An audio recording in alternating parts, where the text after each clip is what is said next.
ఓం జై శ్రీరామ్. సకల గుణ పరిపూర్ణుడైన శ్రీరామచంద్రుని అనుగ్రహం మీ మీద సదా ఉండుగాక. శిష్యులను చూచి ఏంలారా, గత తరగతిలో మనం వైరాగ్యం అంటే విరాగత్వం అంటే విసర్జించాలి అన్నప్పుడు దేని విసర్జించాలి అని అటువంటి వాటి గురించి చర్చించుకున్నాం. మొదట అసత్యాలు చెప్పడం అనేదాన్ని విసర్జించాలి. లేనిదే బతకలేమని ఈ కాలం అనేక మంది, అధిక శాతం మంది జీవిస్తూ ఉన్నారు. లేచింది మొదలు పడుకునే వరకు వారు ఒక్కసారి పడుకునే ముందు ఆలోచించుకుంటే ఎన్ని అబద్ధాలు చెప్పి ఉంటామని ఎవరు ఆలోచించరు. రోజు మనం చేయడం వల్ల ఎంత లాభం వచ్చింది, ఎలాంటి సుఖం అనుభవించినాము, ఏం సమకూర్చుకున్నాము, ఇలాంటి ఆలోచనలు వస్తూ ఉంటాయి. వీటి వల్ల ఇతరులు ఎంతవరకు బాధపడ్డారా, సుఖపడ్డారా, సంతోషించారా, లేక కష్టాలు పడ్డారా, ఇవన్నీ కూడా ఆలోచించాం. ఇలాంటివి కూడా మనం పడుకునే ముందు ఆలోచిస్తే మనం చేసినటువంటి పనులన్నీ కూడా గుర్తుకొస్తూ ఉంటాయి.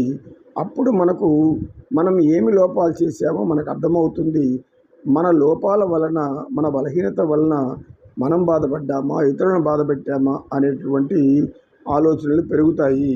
అప్పుడు వాటిని మనం కొంచెం బాగా ఆలోచిస్తే మనలో ఉన్న అంతరాత్మ ప్రబోధం ఏం చెప్తుందంటే, ఇక మీదటైనా కూడా అసత్యాన్ని విడిచిపెట్టాలి, ప్రవర్తనలో మార్పు రావాలి, సమాజానికి అనుగుణంగా 10 మందికి మేలు చేసే విధంగా అందరూ సంతోషించగలిగే మాటలు మాట్లాడుతూ, అంటే బద్దెన రాసినటువంటి సుమతి శతకంలో ఒక పద్యం ఉంది.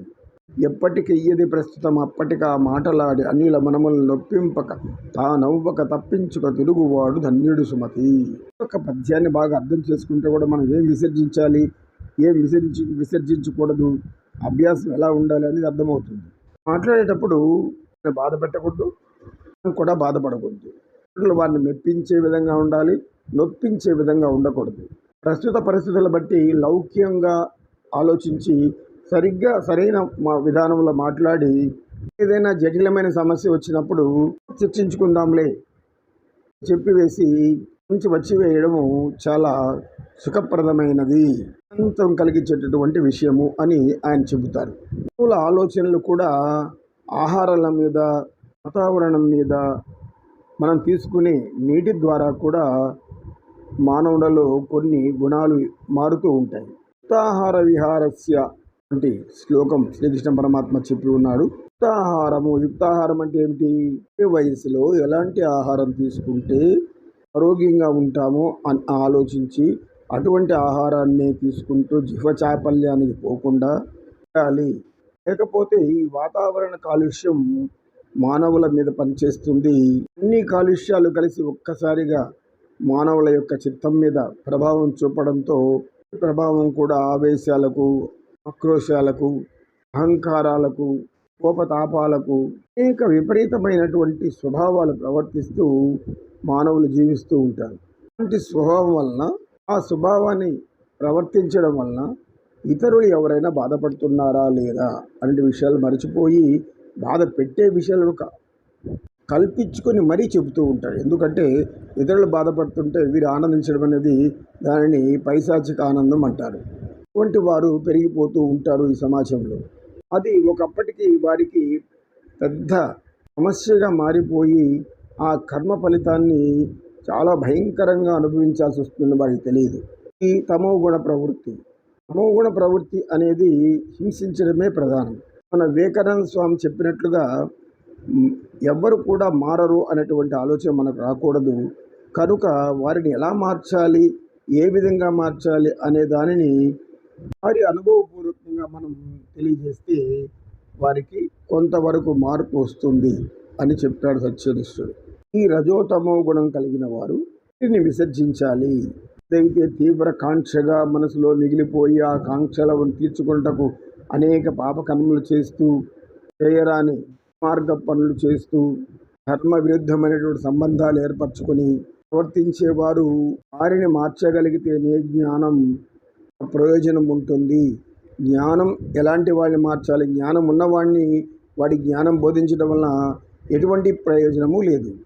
ఒక వ్యక్తి ఉప్పు వ్యాపారం చేసేవాడు. ఉప్పు ఎక్కడ నిల్వ ఉంటుంది, ఎక్కడైతే దాన్ని దాచిపెట్టాలని ఆలోచిస్తూ ఒకరోజు ఏం చేశాడంటే ఉప్పు సముద్రం నుండే వస్తుంది కనుక దానిలో దాచిపెడితే మరలా సముద్రం నుండి మనం తీసుకోవచ్చు అనుకుని ఒక ఉప్పు మూటను తీసుకెళ్లి సముద్రం నిండా పోసేశాడు.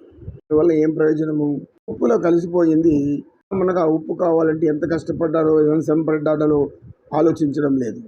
మూర్ఖపు ఆలోచనలు కూడా వారిలో ఉంటాయి. ఇవన్నీ విసర్జించడానికి వారికి అనుభవ సిద్ధమైనటువంటి కొన్ని పనుల ద్వారా చెప్పి చేయించాలి. కాలం అనేది ఒక శక్తి స్వరూపం. ప్రవర్తించే ప్రవర్తన అంతా కూడా ఎవరైనా సరే, ఎన్ని కోట్ల మంది ఉన్నా సరే, ప్రతి ఒక్కరి యొక్క ప్రవర్తనను తనలో నిక్షిప్తం చేసుకుంటూ వస్తూ ఉంటుంది. వారి కర్మఫలాలు అయిపోయిన తర్వాత, పుణ్యఫలాలు ఏమైనా ఉంటే అయిపోయిన తర్వాత వెంటనే వారి మీద మరలా ఎటువంటి ప్రభావం చూపాలో చూపుతూ వారిని అనేక కష్ట నష్టాలకు గురి చేస్తూ అష్ట కష్టాలు పడేలా మారుస్తూ వారిని అనేక రకాలైన బాధలను భరించేలాగా, కొన్ని బాధలు భరించలేని కొన్ని బాధలు ఇలా అనేకంగా సృష్టిస్తూ ఉంటుంది. అప్పుడు కానీ వారికి జ్ఞానోదయం కలగదు. అటువంటి స్థితిలో కొందరికి అది కూడా జ్ఞానోదయం కలగదు. వీటికి కారణం మన ప్రవర్తన, గత ప్రవర్తన అనేది వారు అర్థం చేసుకోలేరు. ఇది మనకు అనుమాన ప్రమాణం కింద మనం ముందే చెప్పుకున్నాం. ప్రత్యక్ష ప్రమాణం వల్ల తెలుసుకోబడిన విషయాన్ని వాస్తవమని గ్రహించకుండా పోవడం అనేది అనుమాన ప్రమాణం. మొట్టమొదట అంతర్గత శత్రువులైనటువంటి గుణాలు ఏవో ఉన్నాయో మనకు ముందే చెప్పుకున్నాం. ఆ గుణాలను విసర్జించుకుంటూ రావాలి. ఒక్కొక్క దాన్ని విడిచిపెడుతూ రావాలి. ఒక్కొక్క దాన్ని విడిచిపెట్టుకుంటూ వస్తే అప్పుడు అవన్నీ కూడా వెళ్ళిపోతూ ఉంటాయి.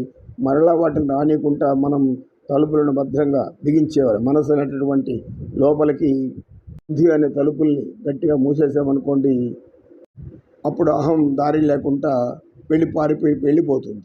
ఇప్పుడు మనలో ఉన్న బలహీనతలన్నీ కూడా ఒక్కొక్కటిగా విసర్జించబడుతూ వస్తూ ఉంటాయి. కర్మలు చెయ్యాలి, కానీ వాటిని అంటిపెట్టుకుని ఉండకూడదు. అప్పటి బాధ్యతగా చేసిన తర్వాత వాటిని అక్కడికే మర్చిపోవాలి, వదిలేసేవాలి. కొందరు తాను పుణ్య కార్యక్రమం చేశామని అందరికీ చెప్పుకుంటూ భుజం మీద మోసుకొని తిరిగి అందరికీ చెప్పుకుంటూ పోతూ ఉంటారు. అది కూడా ఒక రకమైనటువంటి బలహీనత. వలన కొందరు వ్యక్తి ఇలా చెప్పుకుంటున్నాడు, ఇతరకంటే గొప్ప చేసి పనులు చేసిన వారు ఉన్నారు, అది తెలియదు అజ్ఞానికి అని అనుకునేవారు కూడా ఉంటారు. కాబట్టి మీరు సమాజంలో తిరిగేటప్పుడు వైరాగ్యము అంటే విసర్జించడము, వదిలిపెట్టడం, దేన్ని విడిచిపెట్టాలి అనేది వారు చెబుతూ రావాలి. హిందూ సనాతన ధర్మంలో ఒక సాంప్రదాయం ఉంది. పుణ్యక్షేత్రాలు దర్శించినప్పుడు కొందరు పెద్దల సలహా మేరకు తింటున్న ఆహార పదార్థాలను ఒక్కొక్కటిని విడిచిపెడుతూ వస్తూ ఉంటారు. మనం అనుభవపూర్వకంగా తెలుసుకుంటూ ఉంటాం. కాశీకి వెళ్ళారు, కాశీలో మునిగాక నేను పండు తినడం మానేస్తాను అనుకుంటారు. కానీ నిజంగా విడిచిపెట్టాల్సింది ఏదో వారికి తెలియటం లేదు. ఆహార పదార్థాలు కాదు విడిచిపెట్టాల్సింది, మన యొక్క స్వభావంలో ఉన్నటువంటి బలహీనతలు విడిచిపెట్టాలి, భయాలను విడిచిపెట్టాలి, ఆందోళన విడిచిపెట్టాలి. చెడు కర్మలు చేయను అని అక్కడ విసర్జించి గంగానదిలో మునగాలి. అప్పుడు మాత్రమే పవిత్రత వస్తుంది. కాబట్టి దేన్ని విడిచిపెట్టాలి, దేన్ని విడిచిపెట్టకూడదు, వైరాగ్యం అంటే దేని మీద ఉండాలి అనేది మనం చక్కగా బోధించాలి అని చెప్పి సత్యనిష్ఠుడు ఆ రోజుకి చర్చ ముగించాడు. ఓం సర్వే జనా సుఖినో భవంతు, సమస్త సన్మంగళాని సంతు. ఓం శాంతి శాంతి శాంతి. ఏతత్ సర్వం